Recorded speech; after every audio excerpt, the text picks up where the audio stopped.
there's something that a lot of people that practice intermittent fasting talk about, and that's autophagy.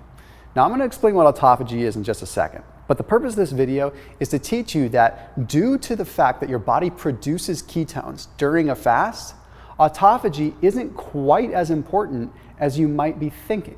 Okay, so autophagy is this. Autophagy is where your body has sort of a built-in cellular recycling process.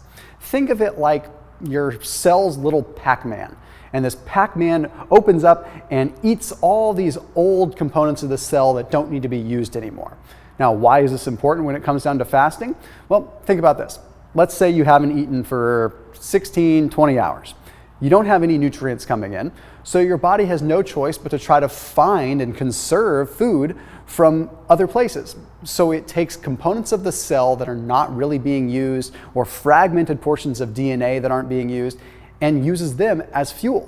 It's basically recycling its own components in an effort to gain energy. It's really, really powerful stuff. But the problem is that so many people believe that autophagy is the end-all be-all. So for example, they'll be afraid to consume something because it might stop autophagy. Or they're afraid that their fast isn't going to be as effective because they're not getting into that stage of autophagy. Well, I want to explain how the ketogenic diet actually triggers autophagy and how autophagy is not necessarily everything you have to bank on. You see, there's a study that was published in the journal PNAS that found at a 48-hour fast, autophagy tends to decline. Now, my reason in mentioning this is because as autophagy declines, it doesn't mean that the fast is no longer beneficial. You see, they always have kind of a give and a take. When you are fasting for a long period of time, you have an upregulation of ketones. Okay? The longer that you fast, generally the more ketones that you're going to have in your blood.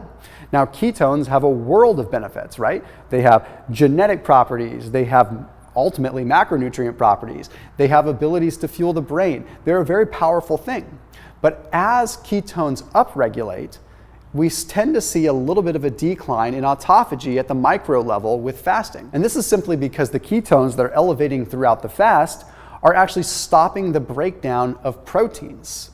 Now, this is a good thing in a lot of different ways, right? The longer that you fast, the more protein you actually conserve. It's contrary to what most people would say. Okay, so you fast for a long period of time, the ketones preserve your proteins. And when your proteins are being preserved, you have more protein in your bloodstream, which actually turns off autophagy. So my point in saying this once again is that we can't dictate whether a fast is good or bad only on autophagy. We really should be paying attention to our fast based on our ketone levels, because that's the benefit that we're actually getting from everything. So don't get me wrong, autophagy is good, and there's a lot of ways that the ketogenic diet in and of itself can actually induce autophagy through other mechanisms.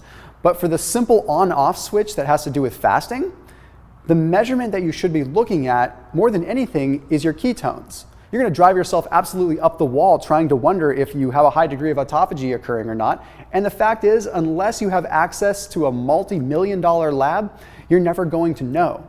But the one thing that you can do is actually test your blood and test your ketones. Higher ketones mean deeper into a fast. Don't worry about what your autophagy level is at that point in time. And remember, your autophagy is going to change from organ to organ. So just one last thing to leave you with, just because autophagy is high in your liver at one point in time, doesn't mean that it's not high in your muscles at another point in time. Always going to be changing, always revolving, depending on what we are doing and what our lifestyle is at that very point in time.